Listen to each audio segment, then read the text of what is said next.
ಸಿಕ್ಕಾಪಟ್ಟೆ ಮಳೆಗೆ ಉತ್ತರ ಕನ್ನಡ ತತ್ತರಿಸಿ ಹೋಗಿದೆ. ಗುಡ್ಡ ಕುಸಿತ ಮತ್ತಷ್ಟು ಮುಂದುವರೆದಿದೆ. ಇವತ್ತು ಕೂಡ ಅನೇಕ ಕಡೆಗಳಲ್ಲಿ ಗುಡ್ಡ ಕುಸಿತಿರ್ತಕ್ಕಂಥ ಅಪ್ಡೇಟ್ ಬರ್ತಾ ಇದೆ. ಉತ್ತರ ಕನ್ನಡ ತತ್ತರಿಸಿ ಹೋಗಿದೆ. ಸರಣಿ ಗುಡ್ಡ ಕುಸಿತದಿಂದಾಗಿ ಗುಡ್ಡ ಕುಸಿತದ ಬೆನ್ನಲ್ಲೇ ಈಗ ಮತ್ತೊಂದು ಆತಂಕ. ಗುಡ್ಡ ಕುಸಿತದ ಜಾಗದಲ್ಲೇ ಮತ್ತೆ ಕುಸಿತ ಉಂಟಾಗುವ ಭೀತಿ ಎದುರಾಗಿದೆ. ಇವತ್ತು ಬೆಳಗ್ಗೆ ಅಲ್ಪ ಪ್ರಮಾಣದಲ್ಲಿ ಮತ್ತೆ ಮಣ್ಣು ಕುಸಿತ ಉಂಟಾಗಿದೆ. ಜಿಯಾಲಜಿಕಲ್ ತಜ್ಞರು ಬಂದು ಪರಿಶೀಲನೆ ನಡೆಸಿದ್ದಾರೆ. ತಜ್ಞರು ವರದಿ ಕೊಡೋವರೆಗೂ ಕೂಡ ಅಲ್ಲಿ ಸಂಚಾರ ಸ್ಥಗಿತಗೊಂಡಿರುತ್ತೆ. ಶಾಸಕ ಸತೀಶ್ ಸೈಲ್ ರಿಪಬ್ಲಿಕ್ ಕನ್ನಡಕ್ಕೆ ಸ್ಪಷ್ಟನೆ ಕೊಟ್ಟಿದ್ದಾರೆ.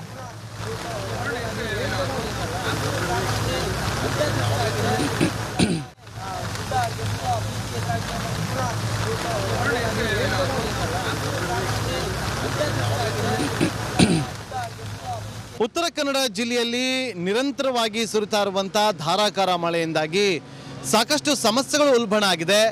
ನಾನೀಗ ಶಿರೂರಿನಲ್ಲಿ ಗುಡ್ಡ ಕುಸಿತ ಆದಂತಹ ಜಾಗದಲ್ಲಿದ್ದೀನಿ. ಈ ಒಂದು ಜಾಗದಲ್ಲಿ ನಾವು ಗಮನಿಸ್ಬೋದು, ಗುಡ್ಡ ಕುಸಿತ ಆಗಿ ಸಾಕಷ್ಟು ಸಮಸ್ಯೆ ಆಗಿತ್ತು. ನಮ್ಮ ಕ್ಯಾಮ್ರಾಮನ್ಗೆ ಆ ಒಂದು ದೃಶ್ಯವನ್ನು ತೋರಿಸುವಂಥ ಕೆಲಸವನ್ನು ಮಾಡೋದಕ್ಕೆ ತಿಳಿಸ್ತೀನಿ. ನಾವೀಗ ಏನು ಗಮನಿಸ್ತಾ ಇದ್ದೀವಿ, ಆ ಒಂದು ಗುಡ್ಡದ ಮಧ್ಯಭಾಗದಲ್ಲಿ ಕಿರಿದಾಗಿ ಮತ್ತೊಮ್ಮೆ ಗುಡ್ಡ ಕುಸಿತಿರುವಂಥ ದೃಶ್ಯವನ್ನು ನಾವು ಗಮನಿಸ್ತಾ ಇದ್ದೀವಿ. ಇಲ್ಲಿ ಈ ಭಾಗದಲ್ಲಿ ಮತ್ತೆ ಗುಡ್ಡ ಕುಸಿಯುವಂಥ ಆತಂಕ ಶುರುವಾಗಿದ್ದು, ಈಗ ಅದಕ್ಕೆ ಸಂಬಂಧಪಟ್ಟಂತೆ ಮುಂಜಾಗ್ರತಾ ಕ್ರಮವನ್ನು ತೆಗೆದುಕೊಳ್ಳೋದಕ್ಕೆ ಸಾಕಷ್ಟು ಕೆಲಸಗಳಾಗ್ತಾ ಇದೆ. ನೋಡಿ, ಯಾವುದೇ ಕ್ಷಣದಲ್ಲೂ ಬೇಕಾದರೂ ಕೂಡ ಅಲ್ಲಿ ಆ ಒಂದು ಗುಡ್ಡ ನಾವು ಗಮನಿಸ್ತಾ ಇದ್ವಿ, ಆ ಗುಡ್ಡ ಮತ್ತೊಮ್ಮೆ ಕುಸಿಯುವಂಥ ಸಾಧ್ಯತೆ ಕಂಡು ಬರ್ತಾ ಇದೆ.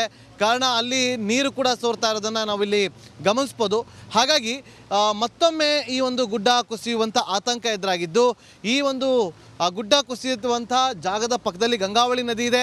ಗಂಗಾವಳಿ ನದಿಯ ಪಕ್ಕದಲ್ಲಿರುವಂಥ ಗ್ರಾಮಸ್ಥರನ್ನು ಬೇರೆ ಕಡೆಗೆ ಶಿಫ್ಟ್ ಮಾಡುವಂಥ ಕೆಲಸವನ್ನು ಕೂಡ ಮಾಡ್ತಾ ಇದ್ದಾರೆ.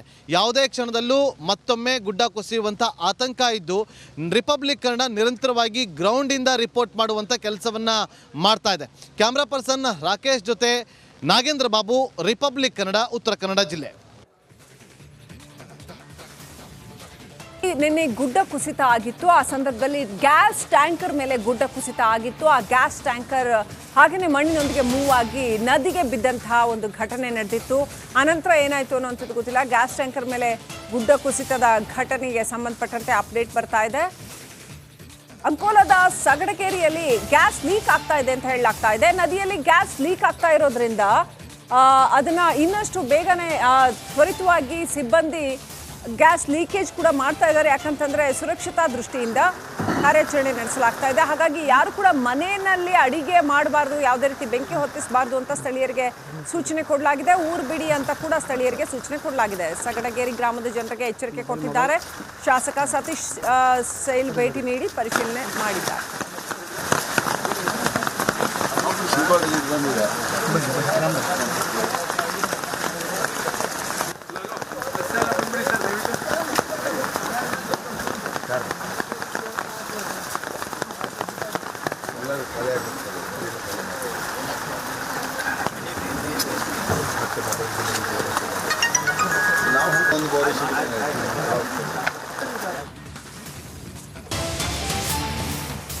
ಬ್ರೇಕಿಂಗ್ ಅಪ್ಡೇಟ್ ಬರ್ತಾ ಇದೆ. ಮಾಜಿ ಸಚಿವ ನಾಗೇಂದ್ರ ಇಡಿ ಕಸ್ಟಡಿಗೆ 5 ದಿನಗಳ ಕಾಲ ಕಸ್ಟಡಿಗೆ ನೀಡಿ ನ್ಯಾಯಾಲಯ ಆದೇಶವನ್ನು ಹೊರಡಿಸಿದೆ.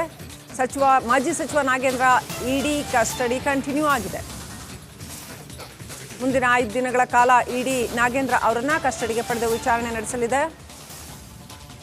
ವಾಲ್ಮೀಕಿ ಅಭಿವೃದ್ಧಿ ನಿಗಮ ಅಕ್ರಮ ಹಣಕಾಸು ವ್ಯವಹಾರಕ್ಕೆ ಸಂಬಂಧಪಟ್ಟಂತೆ ತೀವ್ರವಾದ ವಿಚಾರಣೆ ನಡೀತಾ ಇದೆ. ಈಗ ಇಡಿ ಕಸ್ಟಡಿ ಕಂಟಿನ್ಯೂ ಆಗುತ್ತೆ ನಾಗೇಂದ್ರ ಅವರಿಗೆ. ಏನೆಲ್ಲ ಮಾಹಿತಿ ಹೊರ ಬರುತ್ತೆ, ಮುಂದೆ ಏನಾಗುತ್ತೆ ಈ ಪ್ರಕರಣ, ಸಾಕಷ್ಟು ಕುತೂಹಲ ಕೆರಳಿಸಿದೆ. ಈಗಾಗಲೇ ಇಡಿ ಹಲವು ಮಾಹಿತಿಗಳನ್ನು ಸಾರ್ವಜನಿಕರ ಜೊತೆ ಹಂಚಿಕೊಂಡಿದೆ. ತನ್ನ ಪ್ರೆಸ್ ನೋಟ್ನಲ್ಲಿ ಹಂಚಿಕೊಂಡಿದೆ. ಏನಂತಂದರೆ, ಈ ಒಂದು ಹಣ ಏನಿತ್ತು ಇದನ್ನು ಇಲ್ಲಿ ಅವ್ಯವಹಾರಕ್ಕೀಡಾದ ಹಣವನ್ನು ಚುನಾವಣೆಗೆ ಬಳಸಿಕೊಳ್ಳಲಾಯಿತು ಎಂಬಂಥ ಮಾಹಿತಿಯನ್ನು ಕೊಟ್ಟಿದೆ. ಸೊ ಹಾಗಾಗಿ ಬಹಳ ಗಂಭೀರವಾದಂಥ ಒಂದು ಪ್ರಕರಣ ಇದಾಗಿದೆ. ಅಪ್ಡೇಟ್ ಪಡ್ಕೊಳ್ಳೋಣ. ನಮ್ಮ crime bureau chief Sunil Dharmasthala connect ಆಗಿದ್ದಾರೆ. ಸುನಿಲ್, ನಾಗೇಂದ್ರ ಅವ್ರನ್ನ ಇನ್ನೂ 5 ದಿನ ಇಡಿ ಕಸ್ಟಡಿಗೆ ಕೊಟ್ಟು ಆದೇಶ ಹೊರಡಿಸಿರ್ತಕ್ಕಂಥದ್ದು. ಮುಂದಿನ ವಿಚಾರಣೆ ಯಾವ ರೀತಿಯಲ್ಲಿ ಸಾಗಬಹುದು? ಶ್ರೀಲಕ್ಷ್ಮಿ, ಈಗಾಗಲೇ ಇಡಿ ಅಧಿಕಾರಿಗಳು ಈ ಒಂದು ಪ್ರಕರಣಕ್ಕೆ ಸಂಬಂಧಪಟ್ಟಂತೆ ಹಲವಾರು ಸಾಕ್ಷ್ಯಗಳನ್ನ ಸಂಗ್ರಹ ಮಾಡಿದ್ದಾರೆ. ಆದ್ರೆ ಇವತ್ತು ಕೋರ್ಟ್ಗೆ ತಿಳಿಸಿರುವಂತ ಒಂದು ಮಾಹಿತಿ ಪ್ರಕಾರ ಈ ಒಂದು ಪ್ರಕರಣಕ್ಕೆ ಸಂಬಂಧಪಟ್ಟಂತೆ ಮತ್ತಷ್ಟು ಸಾಕ್ಷ್ಯಗಳನ್ನ ಕಲೆ ಹಾಕುವಂತ ಒಂದು ಅಗತ್ಯ ಇದೆ. ಯಾಕಂತ ಹೇಳಿದ್ರೆ ಚುನಾವಣೆಗೆ ಈ ಒಂದು ಹಣ ಬಳಕೆಯಾಗಿದೆ ಅನ್ನುವಂಥದ್ದು ಆರೋಪ ಇರುವಂಥದ್ದು. ಇದಕ್ಕೆ ಸಂಬಂಧಪಟ್ಟಂತೆ ಪ್ರಾಥಮಿಕ ಮಾಹಿತಿಗಳನ್ನ ಇಡಿ ಅಧಿಕಾರಿಗಳು ಸಂಗ್ರಹ ಮಾಡಿದ್ದಾರೆ.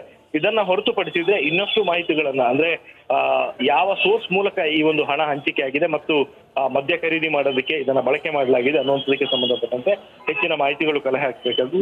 ಜೊತೆಗೆ ಕೆಲವೊಂದು ಕಡೆಗಳಿಗೆ ಈ ಒಂದು ಆರೋಪಕ್ಕೆ ಸಂಬಂಧಪಟ್ಟಂತೆ ಸ್ಥಳಮಾಜರೆ ಕರ್ಕೊಂಡು ಹೋಗುವಂತ ಅಗತ್ಯ ಇದೆ. ಈ ಹಿನ್ನೆಲೆಯಲ್ಲಿ ಮುಂದಿನ 5 ದಿನಗಳ ಕಾಲ ಈ ಎಲ್ಲ ಪ್ರಕ್ರಿಯೆಗಳು ಕೂಡ ನಡೆಯಲಿರುವಂಥದ್ದು. ಶ್ರೀಲಕ್ಷ್ಮಿ.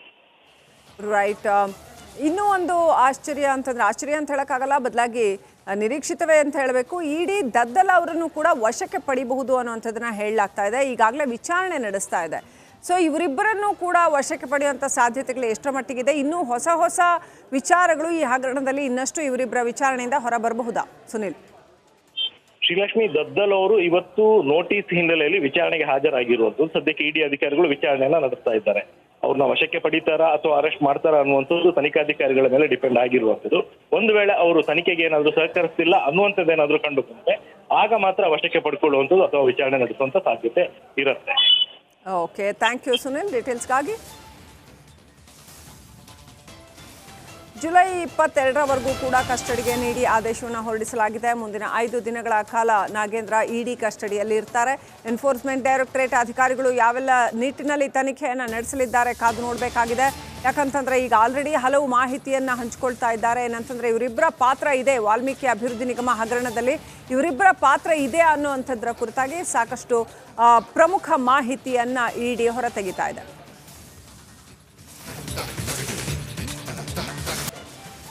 ಪಾಣೆಮಂಗಳೂರು ಹತ್ರ ಯುವಕರು ನದಿಗೆ ಹಾರಿ ಹುಚ್ಚಾಟ ಮೆರೆದಿದ್ದಾರೆ. ಇಷ್ಟೊಂದು ನೀರಿನಿಂದಾಗಿ, ಮಳೆ ನೀರಿನಿಂದಾಗಿ ನದಿ ಉಕ್ಕಿ ಹರಿತಾ ಇದೆ. ಪ್ರವಾಹದ ರಭಸ ಕೂಡ ಒಂದು ರೀತಿಯಲ್ಲಿ ಒಳಗೊಳಗೆ ಸಿಕ್ಕಾಪಟ್ಟೆ ರಭಸ ಇರುತ್ತೆ. ಅಂಥ ಒಂದು ನದಿ ನೀರಿಗೆ ಸೇತುವೆ ಮೇಲಿಂದ ಹಾರಿ ಸ್ವಿಮ್ ಮಾಡೋದ್ರ ಮುಖಾಂತರ ಹುಚ್ಚಾಟ ಮೆರೆದಿದ್ದಾರೆ. ಬಂಟ್ವಾಳದ ಪಾಣೆಮಂಗಳೂರಿನಲ್ಲಿ ಈ ಘಟನೆ ನಡೆದಿದೆ.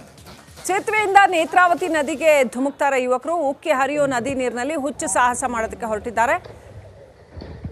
ಮಂಗಳೂರಿನ ಹೊರವಲಯದ ಪಾಣೆಮಂಗಳೂರು.